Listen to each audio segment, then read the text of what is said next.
This is Terry Cagle with Porch Matters Podcast, and you are listening to Bigfoot Club.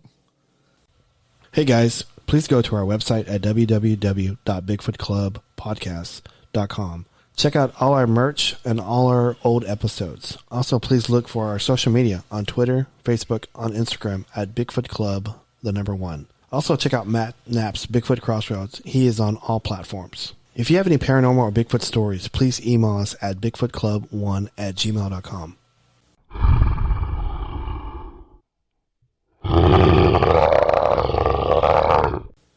Hey everybody, Robert Jesse Dominguez, Bigfoot Club, Season 4, Episode 31.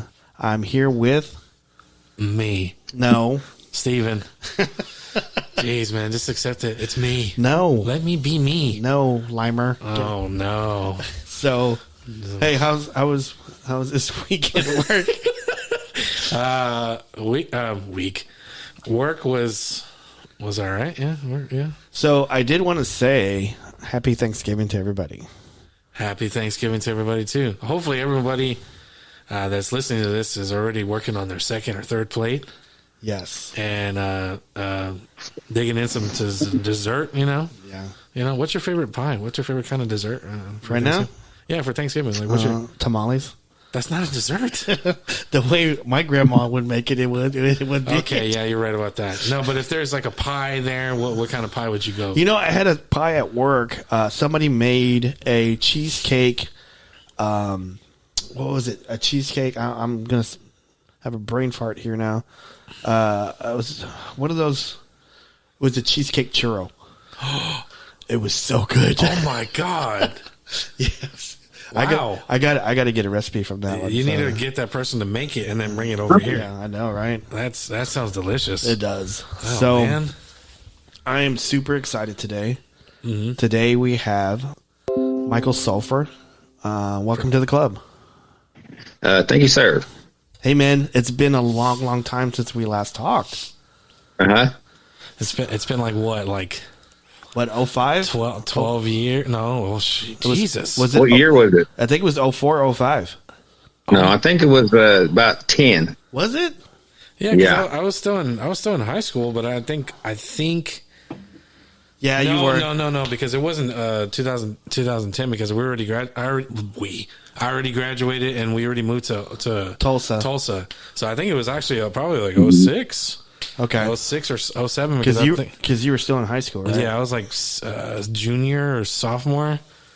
So it was probably, oh my goodness, wow, has it really been that long? Yes, it has been a long time. Yes, it's been that long because there was a governor there that was it was his term.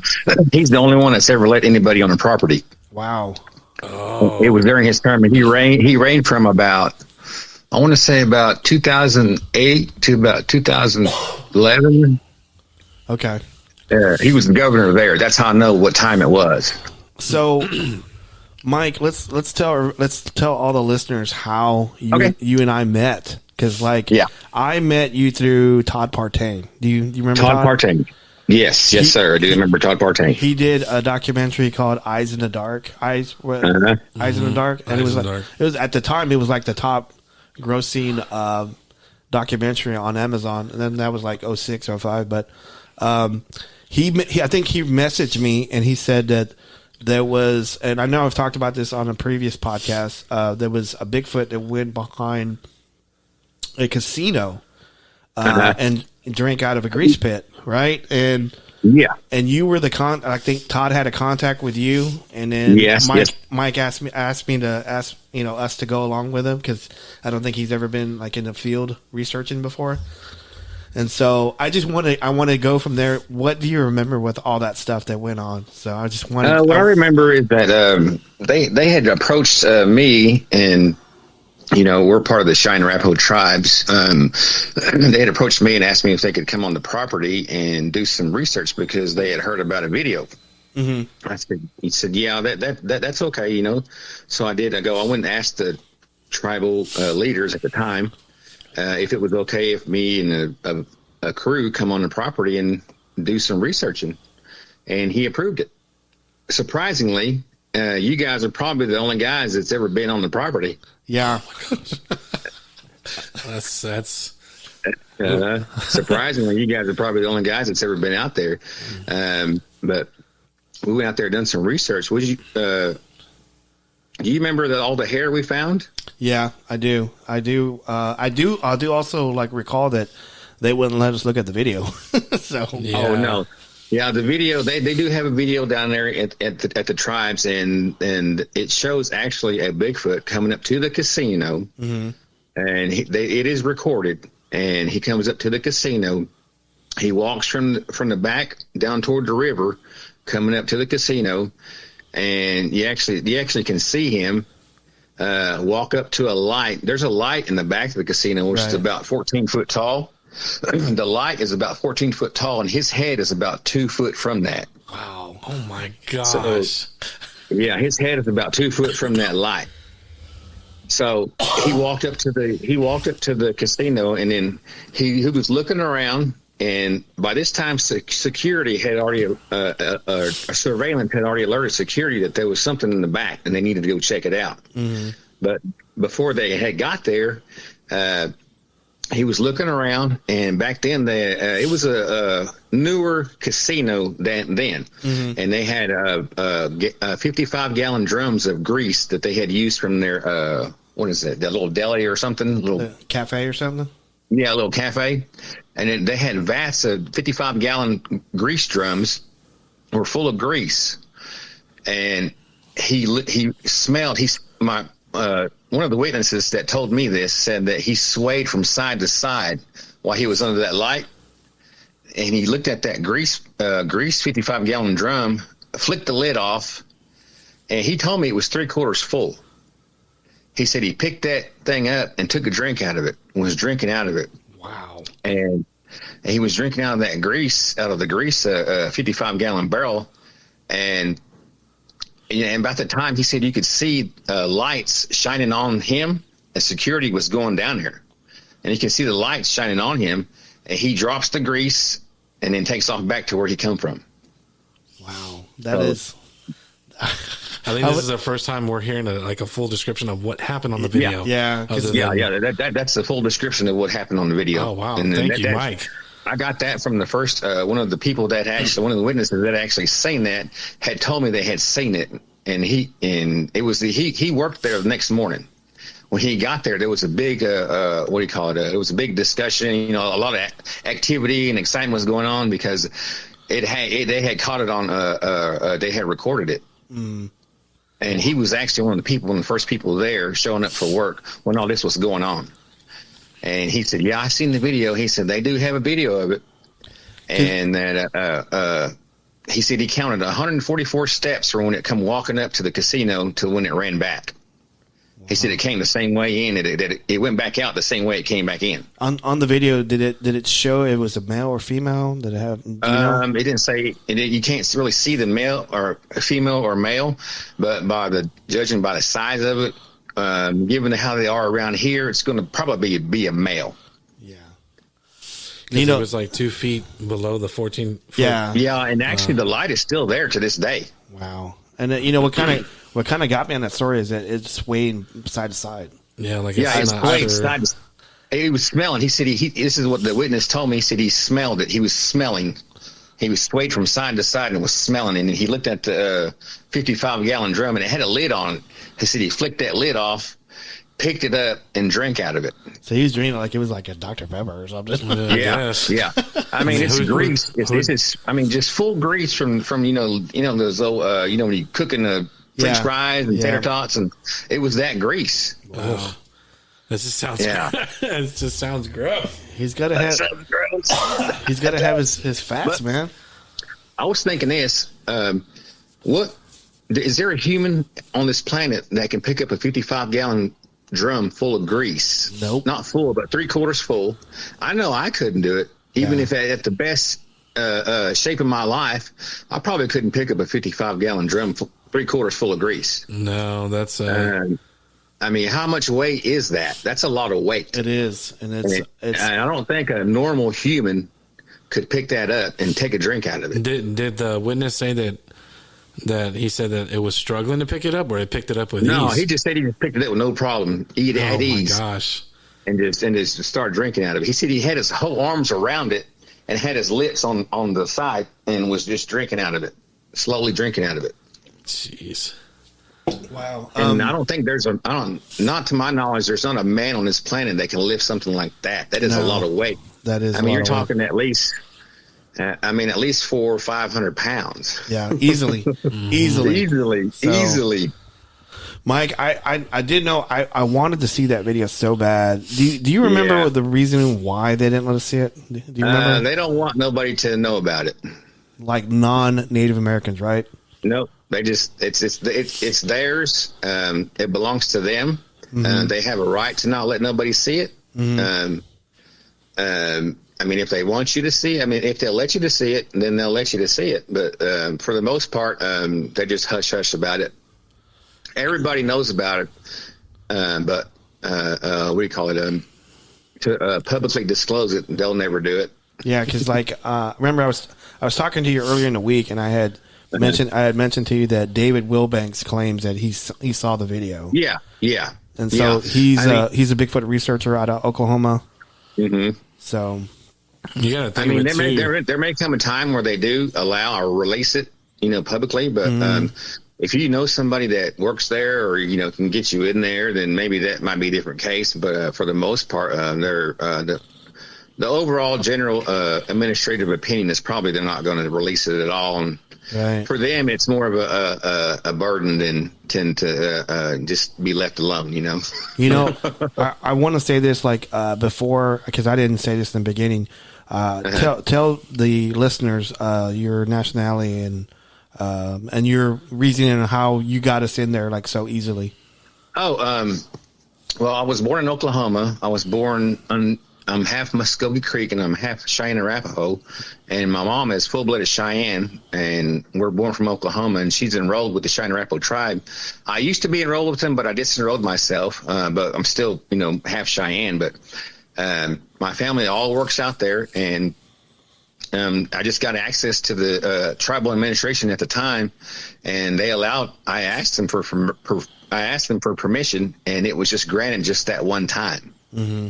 And that I know of. But you had to be with us, right, the whole time, right? You had to be I had to be with y'all. Yeah, I had to be. That was one of the mandatory requirements, was that I had to stay out there with y'all the whole time.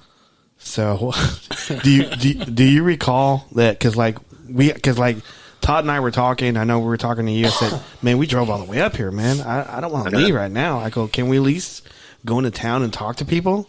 And we went into town and we attempted to talk to people, but nobody wanted to talk to us. Yeah. So at that time it was a really not like it is now. There's a lot of information about stories and it's on the TV, but back then it was more of a taboo around here. But see, they're so prevalent around here in this area in Oklahoma, especially, that everybody's got a Bigfoot story. Everybody's got a supernatural story around here that they can share, and then it's just back then it was more taboo. Yeah. Because I know we were in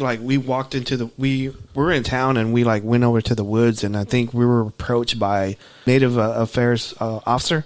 Recall that completely? Yes, I do recall that. We was out there looking around in the Bureau of Administration. They call them BIA. I don't know. Tribal police at the time. Yeah. And he comes out there and he tells us, "Hey, what are y'all doing here?" And we had permission, and we had written permission at that. And we showed him our written permission that we was wanting to be. We was actually scouting where we was going to camp at. Yeah. Wouldn't we? Yeah. And we had written permission to be there, and we showed him our written permission, and he says, "All right, I'll share y'all with what I know." And he shared with us some stories that he had seen being an officer, working for the tribes, that he had stories and stories and stories, which surprised all of us. Yeah. And I don't really recall them stories, but he did share that, yes, they are real, and they are out there. Yeah, because I don't know if you recall, I had a tape recorder with me, and when he walked up, I had it out in my hand, and I goes, "Hey, can you tell us some stories?" And he pointed at that recorder. He says, "Turn that off, and I'll talk to you." And I go, "Okay." Yeah. So I turned it off. He goes, "Man, they're here all the time." Yeah. So, yeah. Yeah, he wouldn't go on record with it, but off the record, he did share a lot of stories and encounters that he had personally, and stories and encounters that he had on calls. Yeah, they did actually call in to them and for help. So I think one of the stories was, as I recall, was, I don't know if you guys recall it, but say recall twice, but anyway, he said one of them was like the Bigfoots were coming and they were stealing someone's watermelons and cantaloupes. And I go, okay. And he goes, yeah, they just like would show up and just grab some watermelons, just take off, and whatever they were growing, they like just took it. So yeah. So anyway, and in this area, I don't know what it is about. I don't know if it's just here or anywhere else, but growing up in Oklahoma, there's just a lot of high population of the Bigfoot around here. Yeah. Here, especially in western Oklahoma, where this area is, and in eastern Oklahoma. Yeah, I mean, it's really, really, really a lot of Bigfoot. I don't know. I think after I had met you, I moved to Tulsa for like 2 years. Steven and I moved to Tulsa, and it was there's like a 50 mile radius around Tulsa where we would get like reports all around Tulsa. Yeah, and it's like in a rural areas. I said, man, but you would have never thought. You would have never thought that because Tulsa is like it's kind of widespread, and it's whenever you told me that, I was like, wait, what? Yeah. Are you serious? Yeah.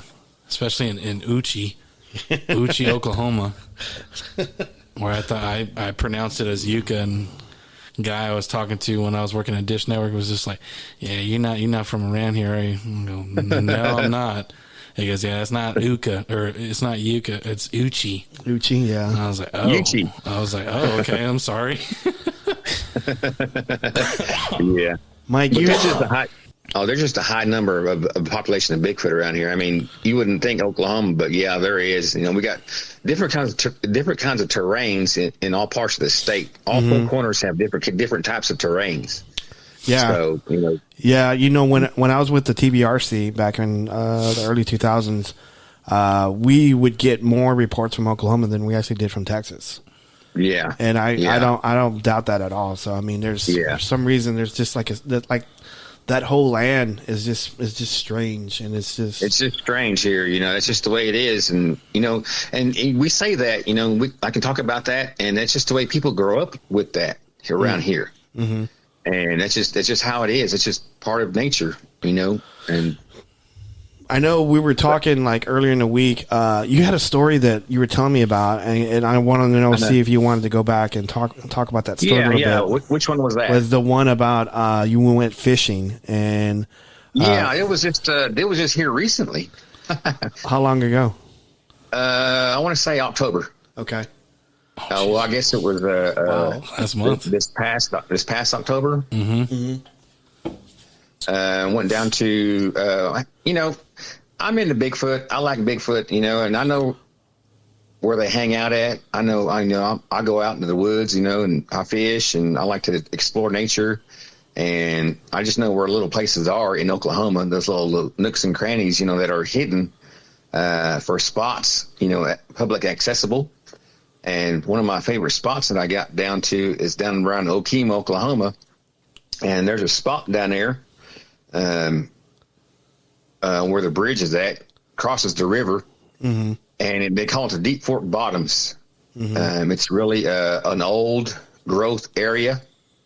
It's one of the oldest growth areas in the nation, meaning that the forest has been there for a long time. So around that Deep Fork River area, the flatlands kind of bottom out, and there's just a heavy foliage out there for that part of the state. It's actually where the Kiamichis actually begin. The Appalachians kind of start right there. And, where the Indian Meridian line is at, that the water line rainfall falls on one side or the other. It's kind of where that actually kind of starts raining more. So you got a lot more vegetation out that way than you do on the west side of Oklahoma City. So there's a little bit more vegetation, a little bit more habitat, for something to hide out there. And so I like to hang out there. I mean, I grew up out there, it's home to me, to me, it's no different. I can go out there and be out there all night and just start living, I live out there. So, me growing up out there and finding this one fishing spot. And the first time I went out there was with my ex-wife, and we was just hanging out and fishing, reconciling our old relationship. And I kept hearing this owl noise. This owl kept, hooting. Mm-hmm. Ooh, ooh, ooh. And he kept going like that. That's pretty good. That's actually pretty good. Yeah. Yeah.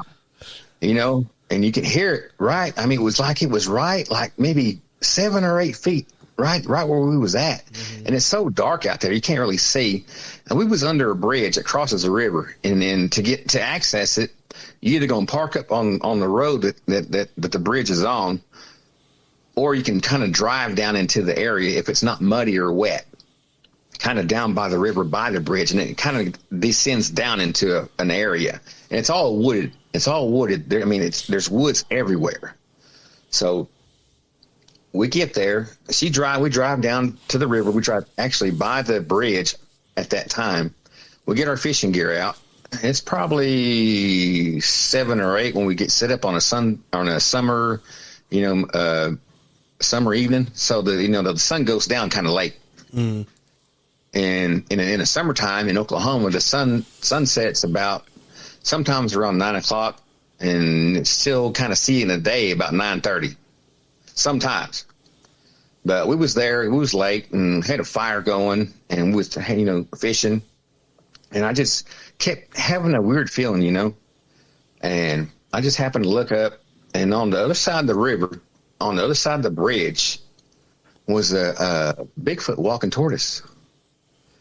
And I told my ex-wife, I said, "Hey, come here, look at this." I said, "What do you think? What's that over there?" Mm-hmm. And we both look in the same direction, but it's across the river, but it's walking toward us probably about maybe, I want to say about 200 yards. I mean, just slumbering, slowly walking toward us. And I just kept looking and looking. And pretty soon, before I knew it, she had already started the truck up. And we already had all her stuff packed up and was going to leave my ass down there. She had already skedaddled. She'd already got the hell out of there, man. And I didn't grab none of my stuff yet, so it's like, oh shit, she's going to leave me. No wonder she's your ex. I'm kidding. I didn't know. I was too busy looking at the Bigfoot walking toward us. Yeah. I did not know she had grabbed all her stuff, threw her poles, and you got to really, reel your poles in. She had threw all her poles, all her fishing gear. I already had it loaded up, and I was still up here looking at this thing walking toward us. Mm. So now I'm in a rat race to get in the truck, and I got to grab all my stuff too, and I got it. We got out of there, and about maybe we got out of there. I said, "Did you see that?" I said, "Yeah." And we talked about that for a long time, and it was exciting. It's exciting, when you see stuff like that. It's like it's like a drug, Yeah, it's an adrenaline rush, even though it's it's scary, but for me, it's more interesting than anything else. I want to figure out why, but at the time, I didn't know, but we were in a Bigfoot hunting area, and right. it's a Bigfoot hunting area, and I did not know this at the time, but that was my first experience, fishing down there. And so I'd go down there, and I had to go check it out. This was probably in probably around late August. Mm-hmm. And we were still together about a month. I said, "Let's go check out that place we was down there." And by this time, it was probably the leaves had already fallen off the trees, and it wasn't cold, but the leaves had already fallen off the trees. And I said, "Let's go back to that spot." And it was during the day this time. And I said, "Let's go back to that spot and see what was actually out there. Let's go check it out, and let's go, just check it out." We hadn't been at that spot since. So the first time you went out there, that was August or October? It was probably around August. Okay. But we were back out there when the leaves had fallen. That was in October, right? Okay, yeah, that's when we went back out there. Okay, go ahead. I'm sorry. Okay, now where it's at, it's a road it's a bridge, and then it's a road. Now next to that bridge are some power lines that run across the river. Okay, now what happens when those power lines are doing, running across the river like that? The power company has to trim the trees back. Right. Yeah, from the power lines. Yeah, because it's a right of way. Yeah. It's a right of way. Yep. So they got they're the big power lines. They're the big ones. The big poles. Mm-hmm. They're wooden. They're not the metal ones. So they're not that high up, but they're still up high. And they crossed the river. Now, what that did is it created a wall on each side. Okay. And so we went back out there. You know, I guess it must have been October when the leaves were down. And we was out there looking, you know, just kind of looking around and see, you know, and we was just looking around, just checking nature out. And I said, you know, why did we see a Bigfoot on that side over there? He ran us off is what they did, because if they don't want you around, they'll let you know it. Yeah, I was going to ask you really quick. Was his posture like defensive, or like was he? No, he was just walking toward us, like strolling, just walking, like just strolling, just walking. You know, he was just walking toward us. He wasn't screaming or hooting or nothing. No, he wasn't. He wasn't in a. You know, he just walking toward us, but we could see him. And he could see us. That's pretty bold. So, that's like pretty bold. Yeah, that's bold. So what I'm thinking is that hooting he was hearing was probably another Bigfoot that was close by him or by them. Yeah, it was an owl. It was an owl. Yeah. Was it an owl? Yeah, I mean, no, it wasn't an owl, but it sounded just like an owl. Yeah, so he was hooting over to the other Bigfoot across the river, telling them, "Hey, I can't move or I can't get out of here because they're in the way." And oh man! But you know, so we was fishing, and I didn't know this, but I started going out there after long. And I'll get. Let's talk about this. We went back out there after that happened, and we was looking around, and I was figuring out what's going on here. You know, so we went out there, and it's an area. It's cleared out on both sides, and then I walked way up in there. You know, where the power line kind of actually curves to the right, and it actually goes toward the east, and the power lines run south across the river. And they make a curve. So on these sides is looking up. You see a wall of trees on one side. You see a wall of trees on the other. And there's trails. You know, there's foliage on the ground on the bottom, like briars and everything. Mm-hmm. And there's trails down through there. And I started following them trails back to the river. I said, you know what? I was thinking, you know, so I started following the trails through the river back to the river, and I looked down. In the middle of the riverbank, kind of descends down probably about 50 feet. You know, there's an angle that runs down to the river from the top of the bank. And in the middle of that 50 foot where it drops off at, there was 2 deer hooves in the middle of it. Mm-hmm.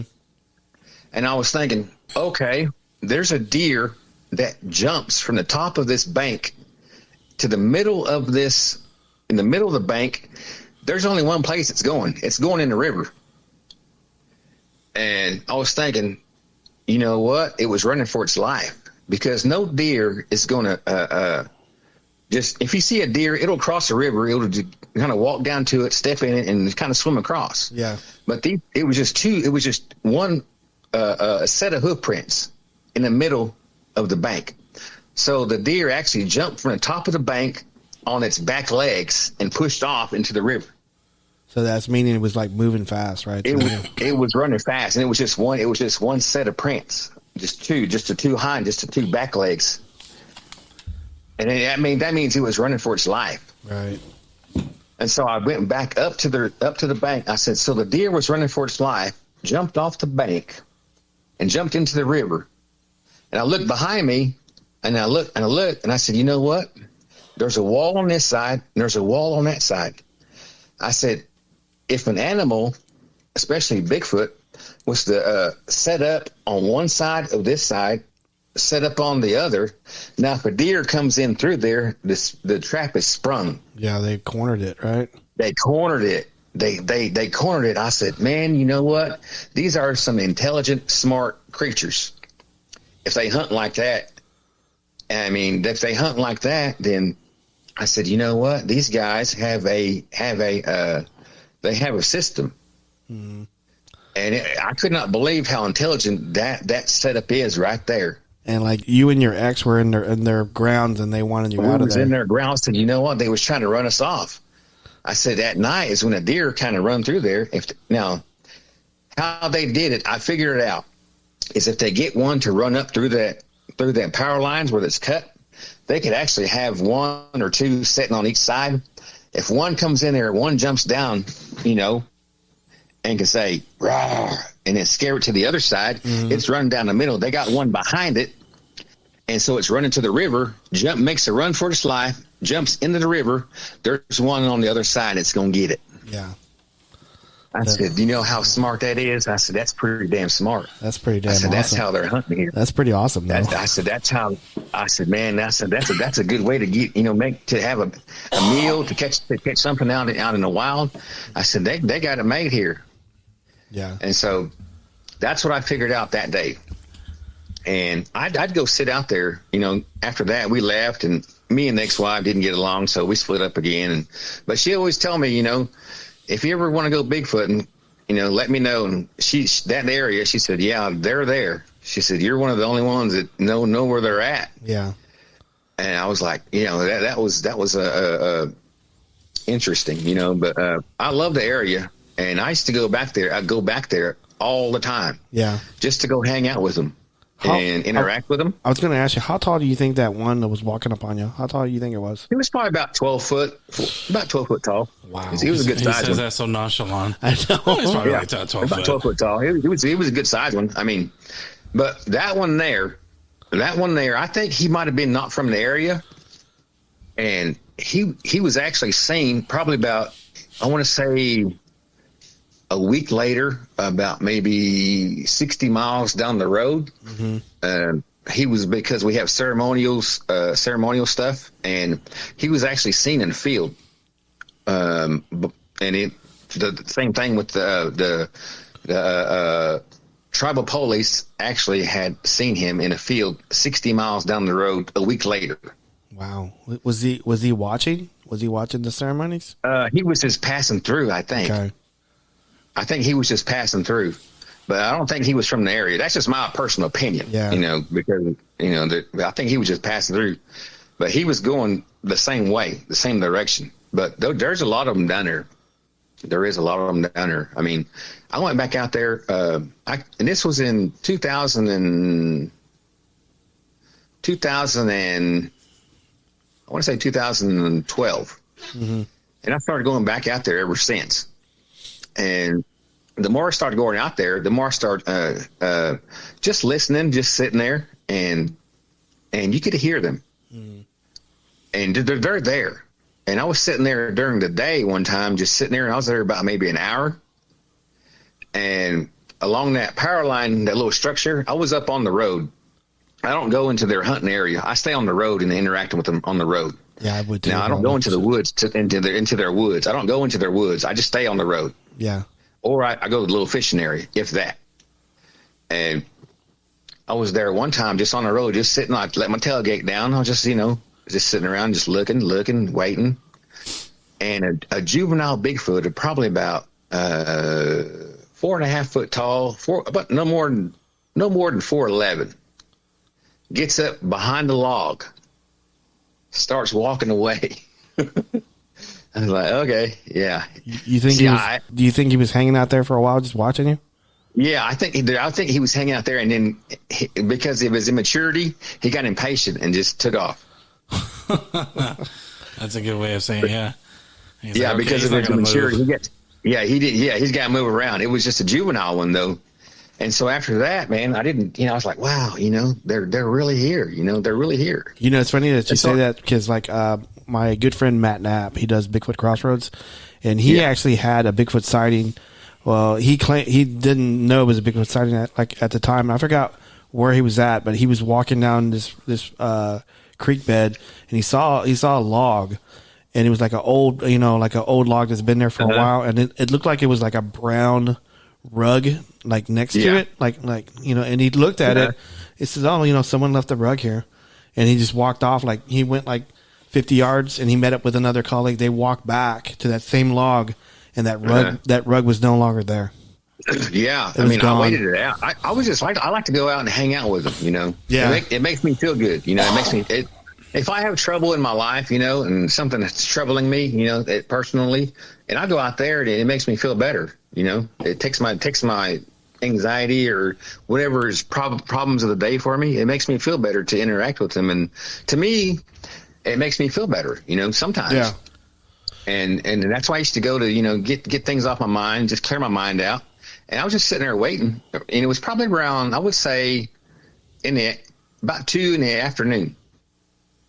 And it was about 2 in the afternoon. And I was just sitting there by the road, just getting my mind right. And I mean, I was there 45 minutes. 45 minutes I was there. And it stood up. I was sitting there watching the whole area. And it just kind of just stood up, like a child would, and just starts walking the other way. Mm-hmm. And I was like, yeah, they're here. I said, so they're here. I said, that's just definite proof that they're here. Do you think that they know that you're Native American? Oh, they know who I am. And they know when I go out there, and they know, I've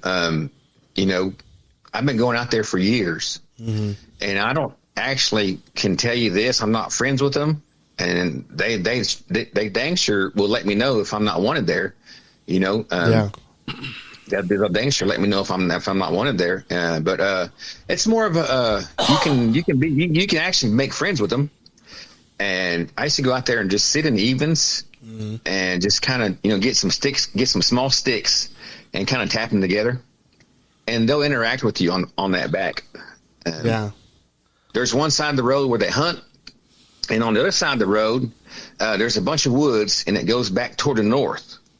And in those woods, I think there's a lot of juveniles on that side, because it's just you hear a lot of noises out there, like things running out there. And one day they was messing with me when I was out there. I was looking at this tree, just watching, because I like to interact with them, And if you're non-threatening, and if you're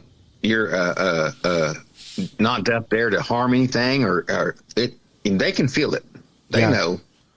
And so I was just interacting with them in the evening, and I start getting some sticks and hitting them together, and I'd walk up and down the road, and you can hear them walking with you as you go up and down the road. I said, they like to have fun. Yeah, we're their entertainment too, just as much as you go looking for them as there is yours. We're their entertainment too. Yeah. What do you? And so I was going to ask you, what do you think about gifting? Because I know I think gifting is okay, but it's more of, I think they see more of as not a threat, but you have to actually know them before you can. When I was in Paris, Texas, I would go into the woods over by I think it was Pat May's Lake, and I would go into the woods and I would put whatever that was in the area, like Mexican plums, persimmons, whatever, I would grab it and I would put it I would walk way in the woods and put it in a crook of a tree, and I wouldn't tell anybody about it. And other researchers I was with, and I would go the very next day, and there would be a shiny rock or a dead bird or some herbs sitting in the same crook all the time for me. Uh-huh. So this was something that I didn't post. I didn't tell anybody about because I didn't want to. I didn't want to be made fun of or stuff. So I just never said anything about it. I just went, okay, that's kind of weird. So I would get that sometimes. Yeah, I mean, if you interact with them, I think on a basis, I think that's actually possible. Yeah, I used to go out there. I went back out there, the same spot, and left a Little Caesars pizza one time. The leftover of it. Yeah, and it was gone. Yeah, it was gone the next day. It was gone the next day. Hey man, if they can drink out of grease pits, I hope it was the same Bigfoot that was drinking the grease pit. The grease pit, yeah. They're all like, oh man, this is a step up right here. Probably ate that in 2 bites. Probably 1. Mike, while you're out there doing stuff, have you run into? This is just a question. Have you run into any paranormal stuff, any kind of supernatural stuff while you're doing stuff like this? Just that's my Bigfoot experiences down there. I have a bunch of stories. Well, one more big story on that one. But I'm an over the road driver. I travel the country. I'm in an oversized transportation industry on that part, and I do a lot of driving.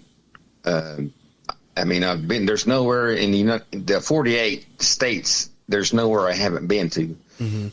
I mean, I'll drive middle of the night sometimes. And for the most part, you know, you don't see a lot of things, but coming from a Native American background, traditional, you know that there's things out there. And, you know, your older people tell you, you know, there's things out there, you know, you can't explain. And coming from a Native American perspective, that's how we grow up. And so I was out in driving around in Dodge City, Kansas. I was getting from one job to another about 2 years ago. And I was coming from, Salina, Kansas. I was going to western Oklahoma, and I was supposed to meet up with my girlfriend, and she was coming from Chicago, and was going to go to do another job. We had to be in western Oklahoma the next morning. It was late, you know, and we're trying to drive, push it. Let's get to the next job so we can get the next job, so we can get the next thing done, so we can get paid. That's kind of how the transportation industry kind of works. So it was kind of pushing it. And I had noticed in Kansas that there was some clouds up in the sky. They looked kind of really weird to me. And there was just lightning in these clouds. I mean, just lightning. And I could not figure it out. You know, they looked really weird to me, these clouds did. And so I'm like, you know, okay, that's all right. You know, in Kansas, you got to be aware that there's tornadoes in Kansas all the time. You know, so you got to be aware of that. We're going down the road. I took a picture of these clouds, but this is what's weird about the whole story. I took a picture of these clouds and even videoed it. And was going down the road. I took a picture and we stopped for a second. I had to use the bathroom, and we stopped just for a second. Let's get on down the road. So we go a little bit more down the road, down to just east of Dodge City, Kansas. There's a little turnout. It's like a little rest area, and everybody knows that it's in the transportation industry. There's a little spot you can take a nap at, and it was 3:30 in the morning. And so I said, let's take a nap. She goes, okay, you know, it's getting late. And we stop, and we're facing east. And we're sitting there. And she goes, well, you know, when we stop at night, you know, we sleep in our trucks. We stay together. So I hopped out of my pickup. I jumped in with her, and we're sitting there, you know, just talking, and, you know, just said, well, let's take a nap real quick, and we'll get back on the road here in about another hour or two. All right. So I look up in the sky, and I look up on the right side, and had the window rolled down halfway, and I see a cloud kind of like twirling. And I'm thinking in my mind, you know, that might be a tornado. So I get out of the pickup, and I start looking up in the sky, and this tornado cloud, like a little bitty spinning funnel, it comes down right behind the pickup. And I look, and probably about maybe, I want to say 12 to 14 foot behind the pickup, I was looking at a spaceship, and it come out of the sky. And I was totally not prepared for nothing like this. Totally not, you know, it caught me off guard. And I was looking at a spaceship about 3:30 in the morning in the middle of Kansas, in the middle of nowhere. And I just could not believe what I was looking at. And I told my girlfriend, because I followed this cloud. I followed it. Right. I walked from the, when I got out of the pickup, I kind of followed it, was walking toward the back, because I was following it, and it came down the sky. And I was like, wow, you know, what is that? And when I actually realized what it was, man, when I realized what it was, I knew then that I knew what I was looking at. And so I went to the pickup, and I told my girlfriend, I said, hey, come check this out. She goes, no, it's late. I said, no, come here, come check this out. You got to see this. And she goes, okay. So I was excited. You know, I was pumped, man. And I said, you got to see this, you know. I actually had to convince her to get out of the truck to go. She was tired. You know, we've been driving all day, you know, all night. And we get back to the back, and I let the tailgate down. Now the pickups are facing west. Now the tailgate faces east. I set the tailgate down, and she goes, I said, sit down. She sat down, and I pointed to the spaceship. I said, what is that? And she said, that's a spaceship. She said, I'm going back to the truck. I said, okay. I was just going to ask, can you describe the best you can how the spaceship looked? Or how it looked, it was black in nature. I want to say there was some kind of lights coming from the inside, but it was black in nature. But for some reason, it had some kind of coating on it, to where if you was to look up in the sky at it, you could not tell it was there. It was shiny, and it looked like glass. It looked like a mirror, Yeah. Because actually, as the clouds were going by, the clouds were actually coming off, reflecting off of it. And if it was in the sky, you couldn't really see it unless you actually was looking at it. So almost like it was cloaking, or it was cloaking, yeah, like it had a cloak on it. Almost like the Predator. No, not that. Okay, not that. But it looked like it's hard to describe. Like an illusion. Yeah. I mean, it's like an illusion. Let's just say the clouds are going by. They were going toward the east, and as the clouds are going by, it looked like it kind of blended in with the clouds, but it didn't blend in with the ground. Okay. It didn't blend in with the ground, but as the clouds are going by up top, it blended in with the clouds up top. Yeah, almost like an optical illusion. Mm-hmm. And like it tricked your eyes. Yeah, because like you got like interrogation room.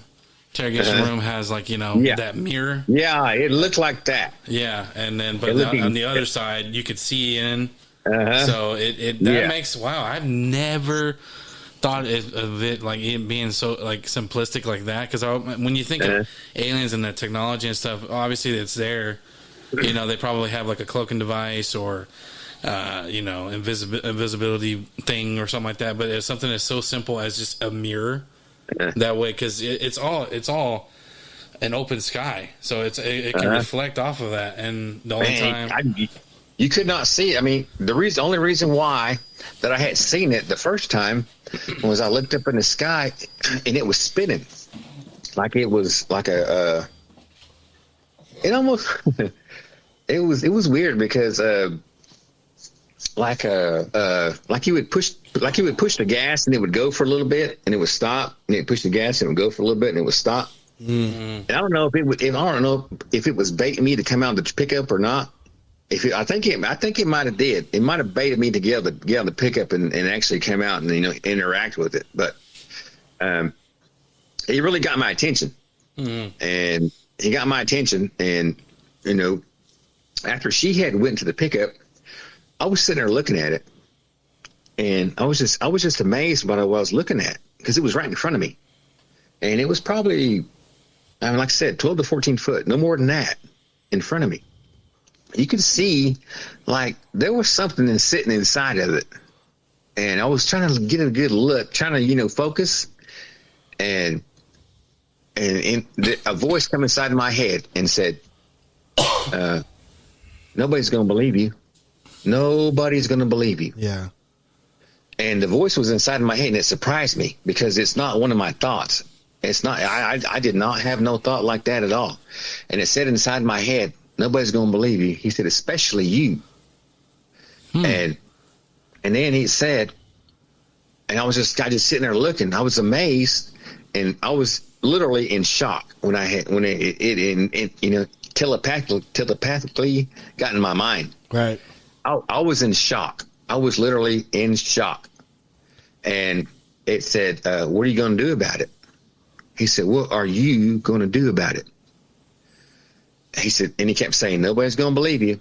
I said, and my mind, and then actually at that time I had actually got scared, because, you're in the middle of Kansas, and if you see a spaceship, what are you going to do? Who are you going to call? You can't call the police. I mean, you're right there. Yeah. And I felt powerless. I felt like, what are you going to do? I mean, at that moment I felt so powerless that it scared me.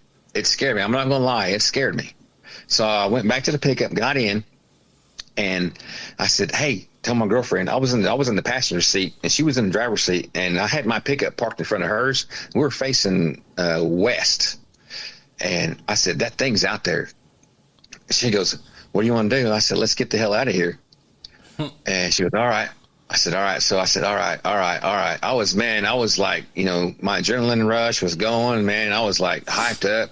How long do you think that time period was when you came down and you saw it and you decided to leave? How long do you think that time? I would say probably about 12 minutes. At any of that time, had you like loss of memory of anything at all? No loss of memory at all. No loss of memory at all. I was aware of that, because I watch a lot of alien shows, right, and I watch all that stuff. So I actually started keeping track of time at that point. That's why I know I was trying to figure it out in between hindsight's 2020, and I was adding it up all the time, because it amazed me. It took me 2 years to go back out there to the same spot. It was a traumatic experience for me. I mean, at the time, but that's just the beginning of the story. There's more. I thought that was going to be the end, but we was in the pickups, and I was in there talking with my girlfriend. I said, "We got to get out of here." And she goes, "All right, what do you want to do?" I got back out of the pickups. I was in shock of what I had seen, and totally freaked out about it, and I was trying to wait, because is it still back there? Is it still in the back of the pickup? Where'd it go? What we going to do? How we going? What's going to happen next? So I get out of her truck. I'm parked right behind her, and I get out of the pickup. I look up in the sky, and it's literally about, I want to say it was about 300 feet to 500 foot up in the air. And when I shut the door to slam the door for her, and when I opened up the truck door, looked up in the sky, it turned around and was in my face about maybe not even a millisecond. And it was right, not even 8 to 10 foot from my head, the front of his spaceship. I was like, oh man, I got back in her pickup, and I said, it's still out there. And I could not believe what I was seeing. And I said, well, she said, what do you want to do? I said, start your truck. I said, back up. I said, pull to my door. And what she did, she started her pickup, and I'm parked right behind her. And this is how scared I was to get out. I would not even get out of her pickup just to right there. I mean, we're talking what? About maybe 20-foot walk at the most. And I was so scared I wouldn't even get out of her truck. I had her back up, pull next to my door, my driver's side door. I was in the passenger seat. I opened up her door, got out of her truck, slipped into mine. I didn't even look up no more. I didn't even want to see what was going on. And we left the area. I started my pickup, and we took off. And I thought that was going to be it. And we got CB radios that we talk to each other with. And I said, man, what the hell was that? I said, what the hell just happened, man? We're going through Dodge City, Kansas, and we take our route. We use Google Maps. So I was using Google Maps. We go south to Dodge City, Kansas, not west on that highway. We're going south on it. And spaceships start coming out of the sky. Did you say spaceships? Spaceships. Like plural? Plural, spaceships. Wow. They were coming out of the sky. It was during this was it was August 16th. And about that time in Kansas, they started harvesting corn. And I was looking up in the fields going south of Dodge City, Kansas, and I seen about 250 to 500 spaceships coming out of the sky. And I was like, I was counting them up later, but I started seeing them come out of the sky, and it was like things coming out of the sky. And as I was looking, they had these red and green lights on the front of them. And I thought they was them sprinklers for them cornfields that are out in the fields, because I think they got red lights on them too. And I thought that was those that they were going, flashing. And I was driving down the road, probably about 10 miles outside of town. And I started seeing them come out of the sky, and I was like, what is that? What is that? And then inside my head, I heard the same thing that I had heard on the other side of Dodge City. He says, "Don't be afraid. Don't be afraid." It was the same voice. Yeah. Male voice. It was a male voice. Yep. He says, "Don't be afraid." He says, "We're a part of you and you're a part of us." And I looked over, and all these spaceships, you could see down that lightning was going off at the same time. Remember I was saying about the lightning? Yeah. That lightning before was everywhere. Now, we got CB radios in our pickups, and we can talk to each other about a mile apart. Right. Given that they're working correctly. But my girlfriend was behind me. I was in front, and I was trying to talk to her, and she was probably about, I don't know, 300 foot behind me. Not even that, probably about 2. And I couldn't hear her. I said, "I can't hear you. Get closer." We had to be about 50 foot apart before we could actually communicate with each other. So we was actually she was right behind me, but there was some kind of interference, electrical charge. Yeah. There was some kind of electrical charge in the air. It was really, really freaking weird. The air had some kind of static electricity to it. I mean, you could feel it. There was something in the air.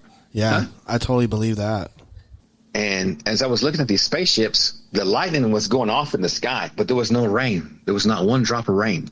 That was the weirdest part about the whole thing. I mean, you got lightning, and you're under rain clouds, and these rain clouds look like cotton candy, like you could touch it. I think that was maybe a cover for them, the lightning. Yeah, I didn't know this, but I'll get you'll understand when I get to the end of this story what that meant. And it would go off probably every 10, 15, 20 seconds. And as those spaceships was coming down out of the sky, they would hit the ground, like hit the ground, and some of them like smoke coming out from them. And there was like a door that come out. As soon as that door would open, little beings would run out, and you can actually see them, but they was all on one channel, like telepathic, in your mind. You could hear them talk and communicate with each other. Mm-hmm. They was all on one channel, and in my mind, I could hear that. I don't know how or why or. Did your girlfriend also hear this too, or it was just you? She's got a one track mind. If she don't want to see it, she don't, know, but she was seeing stuff. I said, "I see spaceships all outside." She goes, "I don't want to see what's going on. I'm looking in the back of your truck." She said, "But there is something going on out there." She said, I see something. There's something out there. Uh-huh. And I was looking at these spaceships, and when that lightning would go off, they had this red and green light on the very front, and you could hear them. It's like a pulse. Whoop, whoop, whoop, whoop, whoop. And all those spaceships was giving that pulse off. And when that lightning would hit the sky, that pulse would go faster. Whoop, whoop, whoop, whoop, whoop, whoop, whoop. And it sounded just like that. Whoop, whoop, whoop, whoop. And when the lightning would hit the sky, it went from green from left to right. It went from green from left to right. And as that lightning would hit the sky, those lights would get a lot faster, like they got excited because the lightning would do something to it. And I was like, it was that caught my attention. I don't know why. That's a detail that stuck in my mind, but the lightning was connected to the spaceships somehow. When that lightning would go off, you could hear it. Whoa, whoa, whoa. And then when that lightning would go off, whoa, whoa, whoa, whoa, I mean, we go faster. And I was looking at him as we was driving down the road, and I counted the miles to the end. I was counting my miles. I was watching the time, make sure I didn't get abducted. And I could hear those voices in my head. And what they were saying was, that first voice says, "Don't be afraid. Right. We're a part of you and you're a part of us." And I could actually hear, there was like maybe, I want to say 2 or 3 of them that were coming out of the sky. And his exact words were, "Let me suck him up. Let me suck him up." And the other voice inside my head, the one that I had seen the first time, because he was a distinct. They got different voices. You can distinguish different voices. His voice said, "Let them pass. Don't take them. Let them pass." And there was 2 or 3. There was like malevolent, not malevolent, but they wanted to get us. But the leader, I guess that one that I had seen the first time, he was the leader. He was controlling all these other ones around. He was their leader, because what he told the one, he said, "No," he said, "Let them pass." And I was like, wow, all this is going on. And I looked to the right in Kansas. I don't know if you've ever been in Kansas, but they got dry fields sometimes. And like when they do harvesting, it's real dry, and then they cut the corn down, and they got little stalks out there. I looked out to the right, and I see 3 little beings, and they're not grays like you see aliens, and they weren't gray. These guys were about, the best way to describe it is they had a body of, like, you ever see Peter Pan? Yes. Peter Pan. They had a body of like Peter Pan, but they had like a shape. You ever see them troll dolls? Yes. Troll doll. Take the top of a troll doll, the body, the color of a troll doll, and put it together with a Peter Pan, about 4'11", no more than 5 foot tall. There were 3 of them running in the field of Kansas, and I was looking at it. I was like, "What is?" I could not believe what I was seeing, man. To this day, I still can't explain what I saw. The only thing I can explain to you, I mean, I don't know what it was out there, but I seen 3 of them coming across the road, and they were running across the road. They were running about 30 miles an hour because they was kicking up a dust trail. And you can only do that if you're going at a significant amount of speed. And they were running. They were running that fast. Wow. And they were happy. They were smiling. They were like it was a good time, like they were. And there was a house out there on the left side. They actually crossed the highway in front of me. Probably about, I want to say about 300 feet in front of me. They crossed in front of me. They ran to this house. They went into that house. I seen them go into that house, walk through the walls, ran into the house.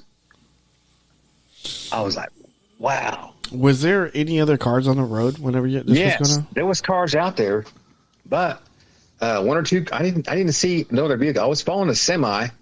There was cars on the side of the road, and there was nobody in it. A few, like 2 or 3, right, maybe 4. But the one that caught my attention was a pickup pulling a camper. It was jackknifed on the side of the road. Do you think these are some of the people that they took? Yeah, I think that was. I'm pretty much sure. I'm about positive that they did. Wow. I'm pretty sure because they was doing something out there, and we was going down the road, and I seen those 3 go across the road, and I looked to my right, and I got a double cab Chevy, and I heard something. That's what got my attention was I heard something behind me, and I heard something behind me, and I looked to my right, and I see something sitting in the back of the truck, in the back seat. Oh, don't say that. And my girlfriend says, and as soon as I seen that, my girlfriend says, "Hey," I said, "What?" Because we was talking on CBs, and she goes, "There's somebody sitting in the back of your seat." I said, "I know, I see them." I said, "There's 2 of them." I want to say there was 3, but there was 2 for sure because I looked over my right shoulder and they were sitting in the back seat, and you could see, you could almost see through them. You like see through them, like they were cloaking too. Yeah, they were cloaking. You could see through them, but they were talking. I could hear them, and the way that they were talking was it says the way that they were talking, I could hear them. And they were going, that's what I heard. And I was like, what? He reaches over, he's got a needle, sticks it in the back of my ear. And I hear this. And I felt the whole side of my head on the right side go warm. Like if you was, to get warm real quick. I don't know what they did. They did that. They did that. I was like, wow. But I I don't know what it was. The whole side of my head got warm, and I could feel this warm feeling going through that right side of my body where it had gotten injected with something. Were you not scared anymore after that? I wasn't scared. I wasn't scared. I was just freaked out because it was like being in a science fiction novel.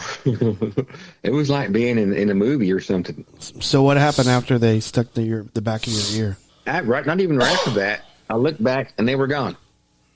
They were gone. Wow. And we was driving south of Dodge City. Every mile my speedometer was kicking off. I was looking at it. I was counting the miles. I was watching the time. And I was like, we kept going. The more we got south, the more it would seem like it was centralized back toward the city. Not like toward the city, but around that area. Not even 4 or 5 miles outside Dodge City, but it seemed like there was a more centralized area where they were coming down at. But the more we start going south, the less of the spaceships start coming down. Like maybe the first time there was about maybe 18, 20, I say 25 of a cluster come down. I looked over to the left, and there was a best way to describe it, it was a tower. And in Oklahoma City, there's a place. And I grew up in Oklahoma, so the best way for landmarks or something for me is to judge a size for something is the buildings downtown Oklahoma City.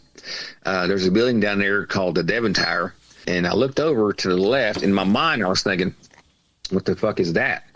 And what it was it was a structure big as a Devon Tower. Best way my mind could describe it in my mind to make sense of what I was seeing.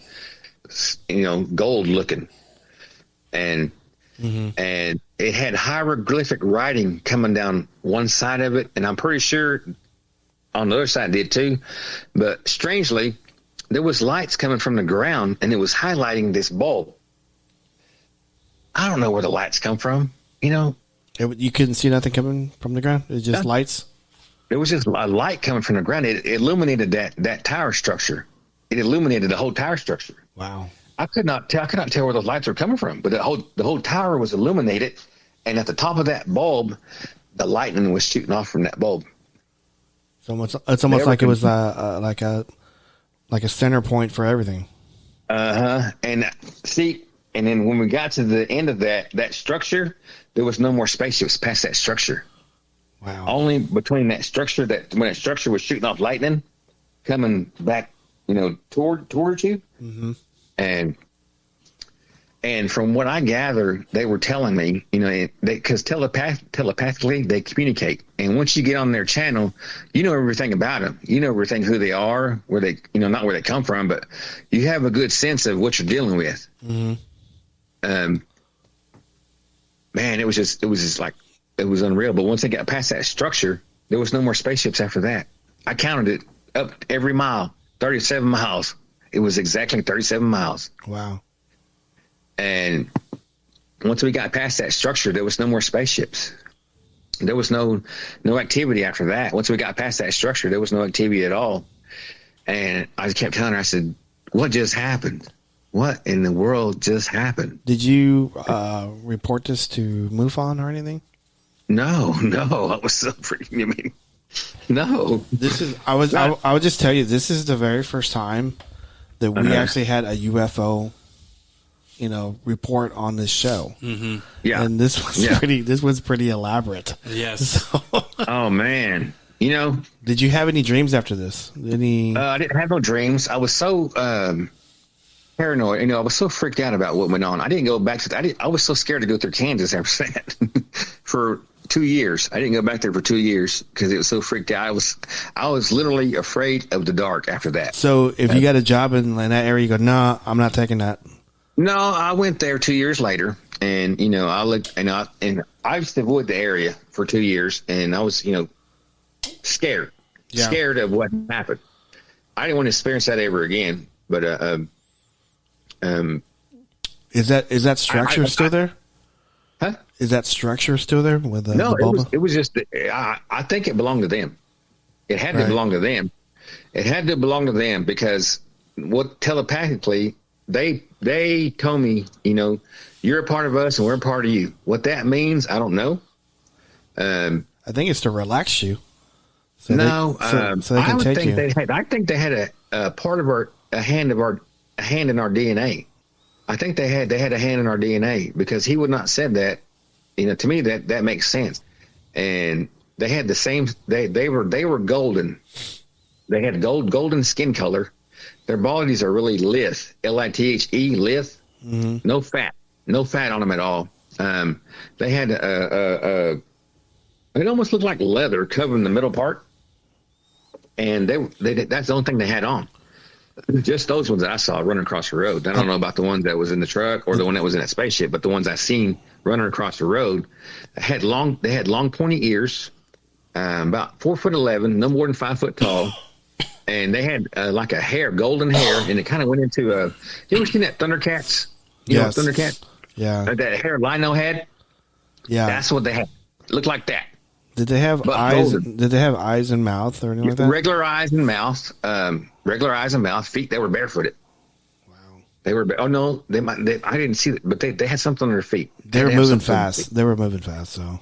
Because to kick up dust like that. Yeah. And what surprised me is that they were happy when they were running. Them, that's kind of creepy though, a little bit. They were happy running, and they kind of had their hands out, laughing, giggling, running, hands out left and right, kind of going, just kind of balancing, running, kind of, and so smooth, so elegant, so to see something like that, that it was just amazing. And what got me was there was a white picket fence in front of one of these. I want to say it was a house on the east side of the road, and it was like a house, and it had in Kansas they have like cedar trees for the sun, and it had a white picket fence in front of that house, and these things jumped over that white picket fence, and then took one hop and went inside the house, jumped inside the house. They went through the walls. They went through the walls. They went straight to the wall. That's usually what you hear when, I'm sure you've heard this too, whenever someone gets abducted, they say that these aliens, they walk through walls and they don't remember after that, and they get abducted. They went straight to the wall. Yeah. I've seen all three of them go inside that house. So after this all happened, and then did you make it to the next job, or you didn't make it? Well, we were still tired from we was trying to take a nap before. Yeah. And all this happened within, I want to say, about an hour. Wow. All this happened within an hour. About an hour and 20. About within an hour, 45 minutes to an hour. All this happened within 45 minutes to an hour. So we were still tired from trying to take a nap before. Mm-hmm. And I was just so, I probably couldn't sleep after that. I was so tired. I was so exhausted by what I just experienced, man. It was just one of the most freakiest things I've ever seen in my life. That is. We went down to the next town. I said, I gotta take a nap. I gotta stop. She goes, all right, well, we'll pull over. So I went to jump in her truck, and I said, take a picture behind my ear. I said, I want to see what's back there. She said, okay. She takes a picture of behind my ear, and there's a needle mark behind my ear. Wow, yeah, man. there was a needle mark behind my ear. Yep. Man. And a little bitty, like a little prick. I was like, wow. She said, I thought you was kidding. I said, no. I said, they was back there, man. And this is the strangest part of the story. One of the strangest part of the story is I had videos of that clouds, and I had a picture of that behind my ear. Now, the reason why I didn't get my phone out or get anything out to record or do anything, something innately told me if I was to do that it would not be good. Yeah, I don't blame you. That's instinctively something told me, do not get your camera out, do not get your phone out, or it's going to be bad. Instinctively, that's what and that's the reason why. I don't know, not that's the reason why, but I kind of think that's the reason why they let it go, because I wasn't trying to record or do nothing like that. I was going to say that too. That's probably why you didn't. You didn't get. And so instinctively, but I did take a picture of the clouds, and I did take a picture of the little prick behind my ear. Mm-hmm. And then I had them for about 1.5 to 2 years, in my phone, and they just disappeared magically. Yeah, They disappeared magically off my phone. Wow. Even in my cloud stuff, it's gone. Wow. They're gone. That's And then creepy. That's I was looking at the timestamp on them was correct for about a year and a half. Mhm. But then I started looking at it because I know the date and time and what happened where I was at, because you can go to Google and look at it. Mhm. And the timestamp changed the first time. Timestamp changed from like 3:30 in the morning to 8 p.m. Wow. I was like, huh? What happened? And then one day they were just gone. That's crazy. One day they were just gone. You should really re-import this to MUFON. This is a great story. I was thinking about that. Because, I was watching, ever since then I've been really into aliens, Bigfoot, is real. I'm positive. Yeah. Aliens was a new experience, new thing. I want to learn everything about aliens. So Yeah. I've been watching the MUFON Global, watch that stuff, how they, there's a different civilizations out there. And from what I gathered from the ones I interacted with, for me, they told me, telepathically, they were 2.2 billion year old civilization. Yeah. And they're 2.2 billion year old civilization. Can you imagine how far advanced they are from us? Yeah. I was thinking, it's just, I can't believe, that's what I get from them.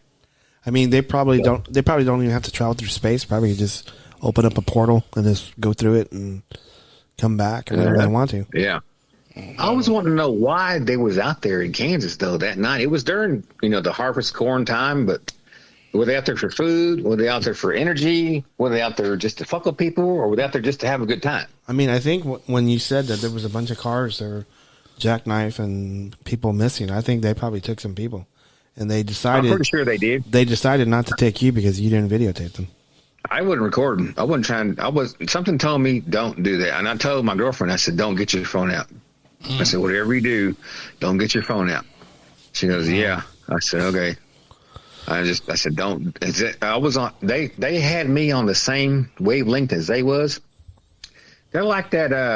What do you call it? That Star Trek Deep Space Nine with that cyborg. What was her name? I know who you're talking about. I can't think of it right now. Yeah, and the cyborg have that one channel, and then they all can see everything. That's the same thing that they can do. One mind, one channel. I don't doubt it. I don't doubt it at all. One mind, one. I was like, wow, that was the best. That's the best comparison for me to explain it. Wow. And that's my alien story for paranoid. That's the one I was telling you about. I'm going to ask you this question, and if you don't know, that's fine. I had one of my coworkers. Her name is Caitlin Gonzalez, and she's always been interested in Native Americans, lore and stuff like that. So she was asking me if you knew what was the difference between a skinwalker and a Wendigo. If you knew, or if you could, if you want to tackle that one, that's probably a rough. Oh yeah. We can. From my understanding, skinwalker is a healer that got involved in dark magic and went the other way. It's actually a person. The Wendigo is a non-human spirit. Okay. Been here before. It's always been there. Skinwalkers are human spirits. That Wendigo is not a human spirit. So that's the difference. Got it. Got it. Pretty good. There's something that we've always, like Steven and I, we've heard it, from other stories with Native Americans, and there's always been stories about they would say not to whistle in the woods at night. Yeah, you call spirits at night. Yeah, so That's how you call spirits at night. Huh? Okay. I was just wondering if that was true or not. So, yeah, it's true. Because being Native, coming from traditional ways and things like that, let's just say 100 years ago, 150 years ago, which is not that far back in time as far as civilization goes. We all lived out in the woods. And so we was out in nature, out in the woods or out in the prairie or plains or whatever you want, however makes you feel better. You don't whistle at night because you can call spirits in by that way. And then back then, living in teepee or living in a hogan or be out in a longhouse, you don't want to go to the bathroom out in the woods and call spirits at night. You just don't whistle because they'll come get you. Yeah. So that's just a taboo. It's taboo with all cultures, I think, as far as Native American goes.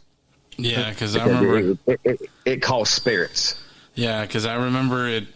I asked a friend of mine who's I forgot which tribe she's in, but she was just like, it's different for each culture, but I think and we can all like all cultures are all we can agree that it'll cause something that you don't want in your life.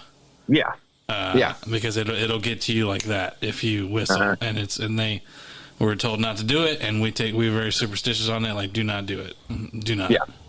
Let's just say, like, you go into the Navajo culture, with the skinwalker, you back that way, and you do not whistle walking at night because you might call a skinwalker in. Yeah. She was saying something like that. Skinwalker. That's how terrifying it is. You just don't whistle at night. Yeah.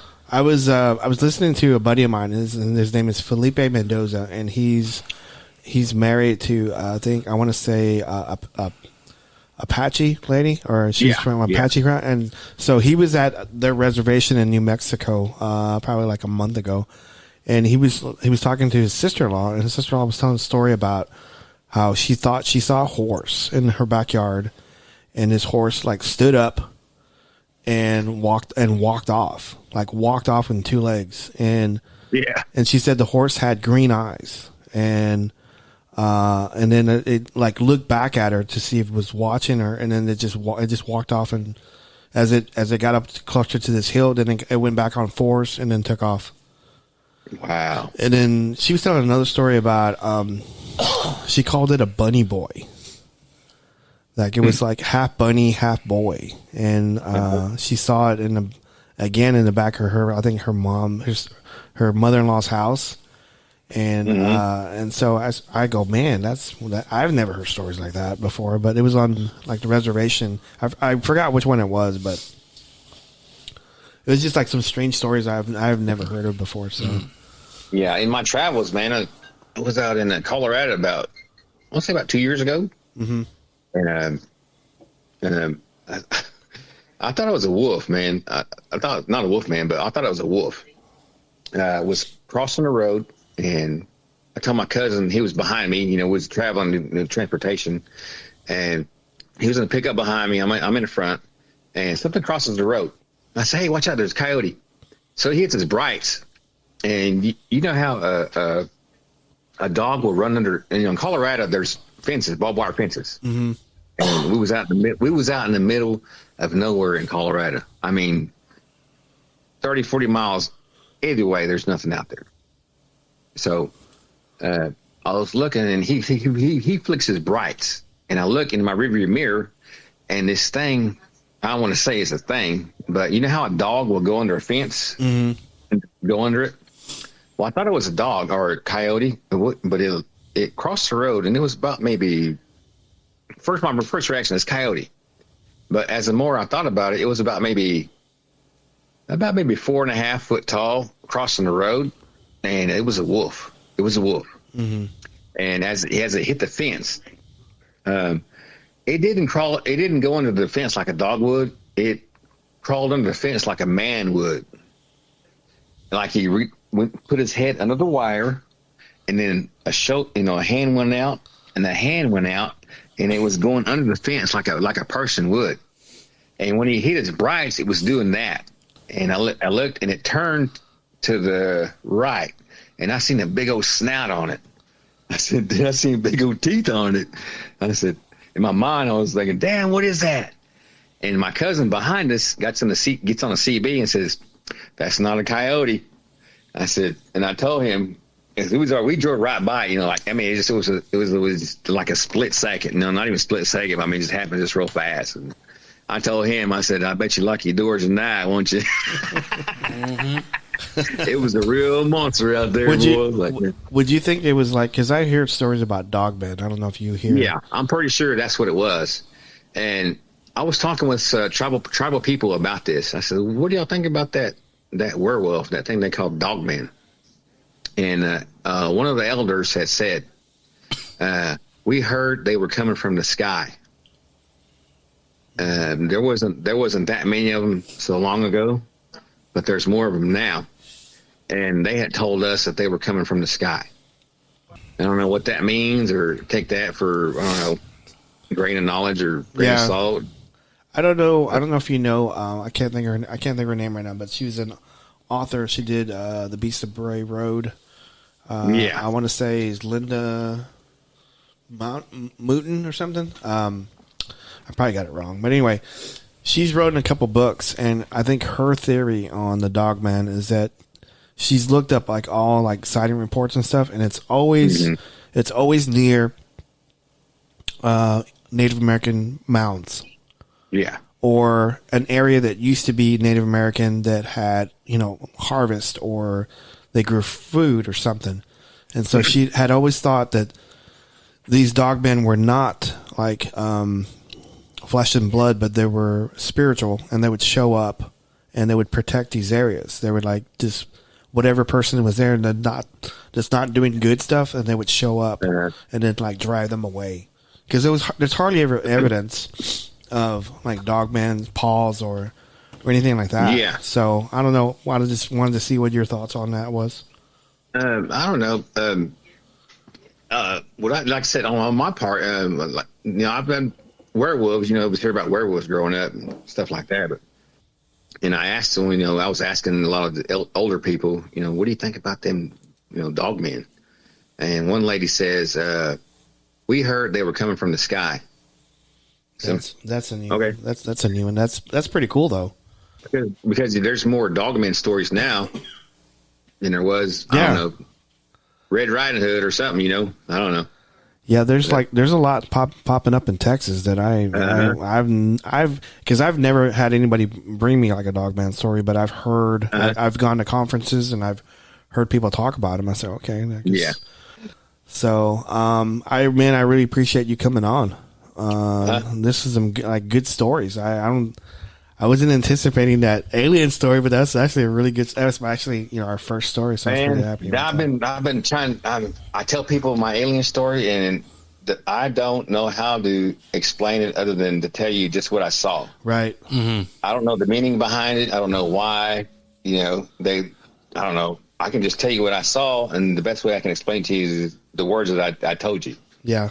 And I don't know what it was, or there's something out there, but we're not alone in this universe, in this world. I don't think so either. So we're not alone. We're not alone. So no, we're not alone. Well, anytime you want to come back on the show, man, we'd love to have it, because I'm sure you got more stories. Oh yes. Oh, I got one more Bigfoot story, but we'll get to that next time, I guess. Okay. Yes, sir. What's the possibility of us going back out to Concho? You'll have to ask me that another day. Okay. I'm actually sitting with one of the tribal elders, so okay. We'll have to ask them. Okay. So I just want to see the video. So, but Yeah. that's all I want. I don't want a copy of it. I don't want, because I'd rather protect their right than anything, because that's just how I am. But anyway, if you want to and you get time, just between you and me only. Right. I'll take you to to my Bigfoot spot. Okay. Yeah. We'll definitely get some activity. All right. That sounds something that we need to do. And because I just started walking really good again. So I was sick all last year. Oh, you ain't got to walk far. It's right there. Yeah, for what you told me, just right off the bridge. So yeah, it's right there. Okay. And I was there, and I go there all the time, and I was probably there with this guy who used to work with me. I took him out there. I said, "You want to go hang out and go see Bigfoot?" He said, "Yeah, let's go check it out." So we went out there just messing around, and I told him, I said, "They're here." So we pulled up on the bridge, and I just said, "Just listen, check this out. Just listen to him." And you hear him out there. There was a dog barking. And I mean, there's a dog barking. You know that there's a dog barking because you can hear it. Yeah. And I told him, I said, "You hear that dog?" He says, "Yeah." I said, "Do you see a dog out there?" "Nope." I said, "It's right there." I mean, it's probably, I want to say 75 to 100 foot. We can hear the noise. Yeah. I said, "Do you see a dog out there?" "Nope." I mean, like, whoo, whoo, Yeah. whoo. And 75 to 100 foot, a dog's not going to stay in one spot barking. It's going to move around and bark at what he's barking at. Yeah. There was there's not one dog out there, not one animal, not nothing, but the barking noise is right there. I said, "That's Bigfoot." Wow. I mean, I've heard them like mimic horses. I've heard them mimic. They'll mimic anything. Yeah. Mimic anything. I mean, when I heard that first time we went out there, the owl noise. Yeah. I call it owl noise because it was like literally 20 feet from us, and they were hunting at night. They were hunting. They were hunting. We was in their hunting grounds, and for them to be successful, there can't be nobody out there. Right. And they're really territorial about the place. They migrate there and migrate sometimes. What I learned dealing with them for the past, let's say, I've been going out there since 2012, about 2012, so about 10 years. And I noticed that they migrate because sometimes the area is flooded and they can't be there when the area is flooded. So they migrate. It's a migration route, I think, or a permanent settlement, or most times they're there, sometimes they're not. And you can feel it when they're not there. I mean, it's just like a dead feeling, like they're not there. But when they are there, the places electrically charged. I've had that same feeling. I know exactly what you're talking about. Mm-hmm. When they're there, you know that they're there. You said that they put off kind of like an EMF charge, like a man. I believe that. Infrasound.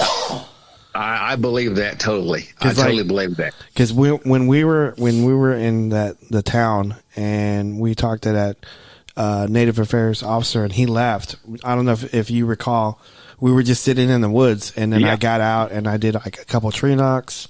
I did a yell and I got a couple tree knocks back and a yell back.